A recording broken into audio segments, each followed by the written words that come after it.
Okay, I'm going to make a real quick video. Well, I'll try to be quick anyway. Video of how I made top tabs and side tabs for my ringed planner using the Planner Society digital kit. So I started out using Silhouette Design Studio, which you can get for free, the basic version. I have the business edition, so I'm not sure if all of the functions that I have are in the basic or not. But anyway, so start out with opening your document and I'm going to go into my library and I'm going to grab the scalloped border. I did purchase this scallop border from Silhouette. You could make your own if you wanted, but I'm just not that ambitious, so I purchased it. I think it was like $1 maybe. So anyway, I'm going to take this and select it and come over to the right here and grab the transform button, which is this one that looks like 3 bars running parallel. Grab the second option, and then I'm going to resize this. So I have a basics wide ring or B6 ring planner, which is 7 inches tall. So I'm going to the inserts are 7 inches tall, and then they're by 5.3 inches. Actually, let's do a top tab here. 5.3 inches. 5.3.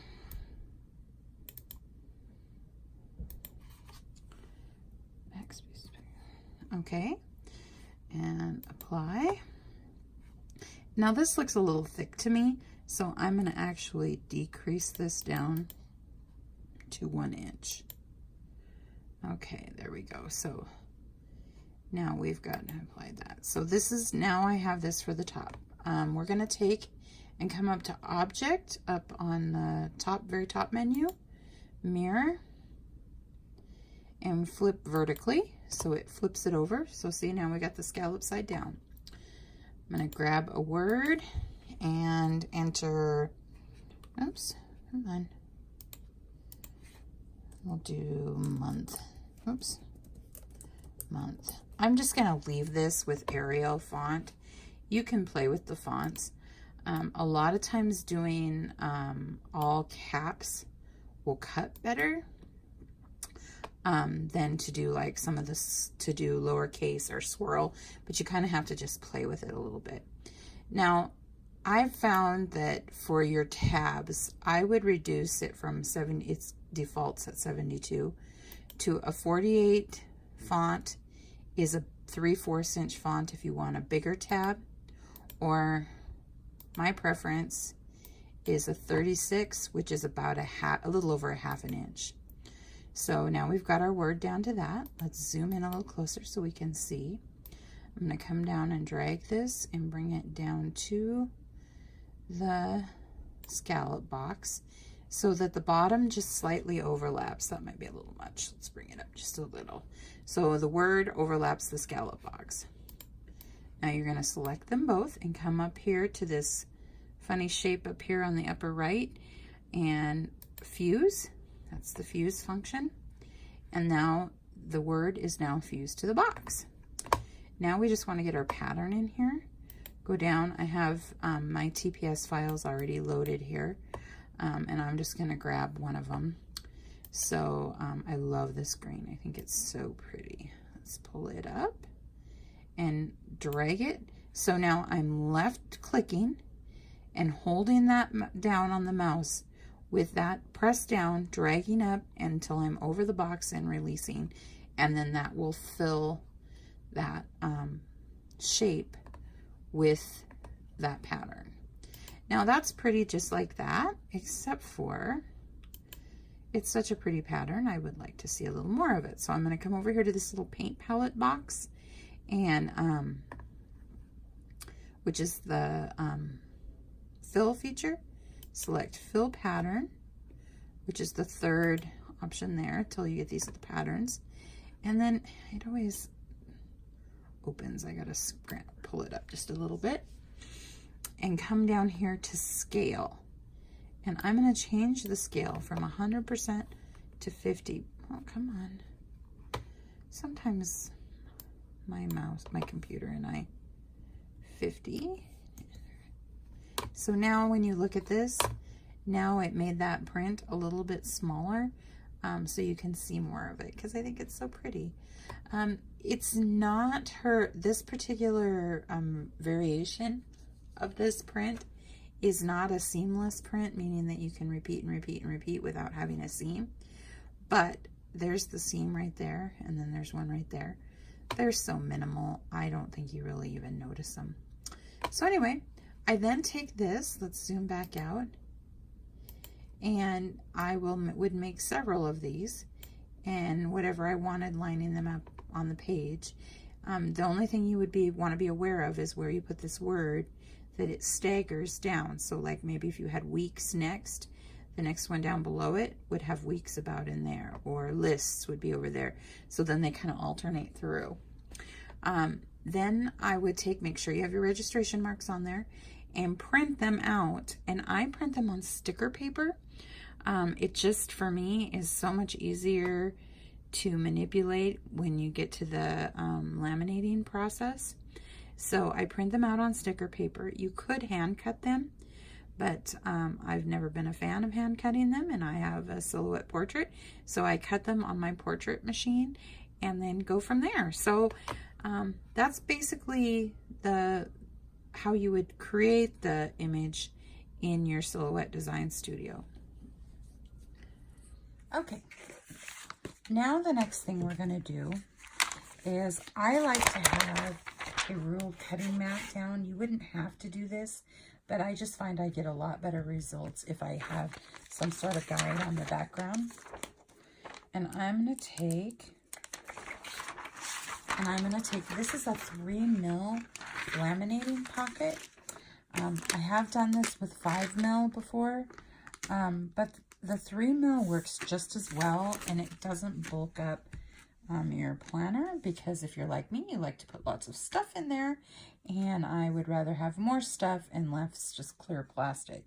So I take this, and you can actually see this in the camera pretty good. I just pick a line and kind of line this up to it so that I have that grid that matches up behind it. Now, if I'm really trying to be efficient, I might try to get, if I'm doing top tabs, I'll try to get 2 pages on each one. I'm going to tell you, it's really hard to get them lined up right to fit, that you don't make an error. And so honestly, it's just worth the money for me to do 1 per page, because it's just much simpler. So I'm going to take my sticker. Let's see if I can get it good here. We'll just do, and just do this, do finance. Pop. So come on, you pop up. Pop up. Oh, of course it's not going to cooperate. There it goes. Okay, so now when I lift this up, be very careful so you don't rip a letter off. There we go. Pull that sticker off. Now I'm just going to take and line this up, leaving, leave a little bit there, like 1/4 to 1/2 inch. And between the edge and the top of your letters. Actually, I wouldn't even use the letters to line up. I would use the bar to line up, because some of your fonts have variation in the letters. So by the bar, I mean your scalloped edge. And I'm going to hit that right there and right there, and then just press your sticker down. Then fold your flap over and go and laminate this whole sheet. So then this whole sheet will be laminated. And then you should end up with something that looks like, I had one. Dun, dun. Something like this, after it comes out of the laminator. So you'll have it, it'll be real nice and clear, but this will all be sealed in. Then you will take, now this is going to be a little weird because this was one of my oopses. This is where, see what I mean? I was trying to get them on there, and I got them all, trying to get them both to fit, got them all out of alignment and wonky. So what I'm going to do, I'm trying to remember which one of these is straight and which one's crooked. Line that up. They're both super crooked. I did not do a good job. I did not use my ruler. So what I'm going to do is I'm going to do this one on the left. So I'm going to use my cutter. Open this up. And I'm just for this, I don't know, so I'm going to take my cutter and I'm going to line, I'm going to use this edge to make sure I'm straight. So if I set it about, actually, I think I'm just going to get the edge straight first. And then we'll work from there, getting it a little bit. Well, let's kind of take this up. I try to get as close to those letters as I can without breaking the bubble. So I don't know if you can see how this edge is parallel, pretty parallel right there. That's what you want. So then I'm going to close this down. And once I've got that, I'm just going to come across and cut that.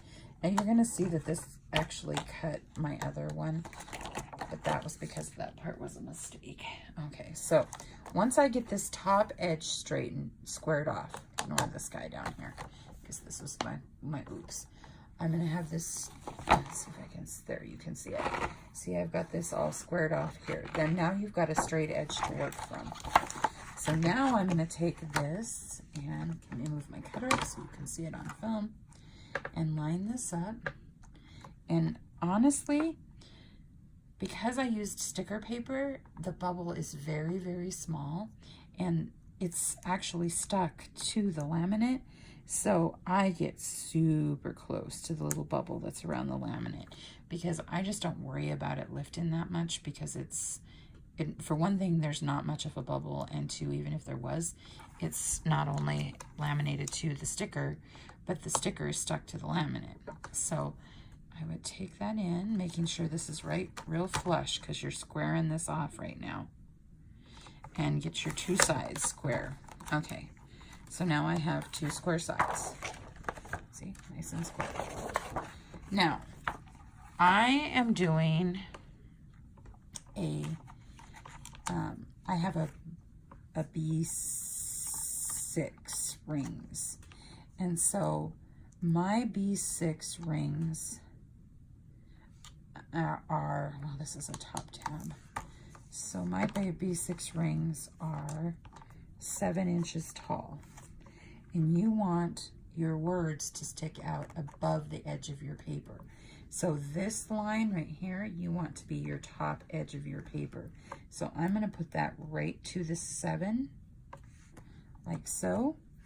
So I'm right on the 7 mark there, and I'm going to cut that. Okay, and then now I'm going to flip this upside down, because now we have 3 squared sides. I'm going to flip that upside down, and I'm going to bring that in. And I'm going to cut that right along again, trying not to cut the bubble. Boom, like that. Okay, so now you have, oops, sorry. Now you have this sheet, and it is your measured size, which for a B6 rings is 7 by 5.3 inches. Then the next part, you are just going to take, and I freehand this part. Some people leave this solid plastic here. It just feels unfinished to me, and so I don't care for that. So I just take a nice pair of sharp scissors and eyeball it, getting as close to that bubble as I can. And it right up. Now this one, because this is on the edge, I'm just going to take and round that corner off a little bit. And then I find if you turn it over, and oh, that could be lots closer to the words. Let's get that closer to the words. Closer. There you go. And round that in, like so. Okay, that's not very good, but you get the point. There we go. Oh, shoot. There we go. Okay, so then you have it trimmed. And then you're just going to take and grab your hole punch. And slide that in. Now, when you hole punch it, remember, this is the top of your page. This is the bottom of your page. Don't center it in your hole punch off your words. Center it off of this little lip here. Now, I know, because I've done this a lot of times, how much space needs to be at the end of my page, between the end of my page and the end of my punch. So I just line it up according to that, because you can't see this side as well. And then punch it. And I have a top tab. There you go. So, top tab that says lists for my B6 rings. So you would just adjust it according to your size. I hope that makes sense. It's really not hard. My biggest advice to you is to always, when you cut, square off the top so that you make sure that this is, you need a square, you need this to be square so that this doesn't end up like this one, all wonky. So you want that top cut to be squared off so you end up with a nice square piece that sits in your planner appropriately. So I hope that makes sense. I know I jumped around a little bit, and I hope that me using one of my oopses to show you how to cut was not too confusing. Let me know if you have any questions. I'm more than happy to help you, but it's a great way to utilize some of Christy's amazing digital files to add, you know, another element to your planner that just makes it all pop. And then when you're done, I should show you, just because, in case you're finding this video not via the, here, let's keep it in here.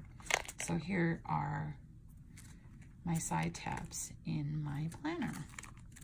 So you can see them, and then when they are open, here's the month view, you can see what they look like. And they're nice and lightweight and decorative, but hold your space. Thank you. Let me know if you have any questions.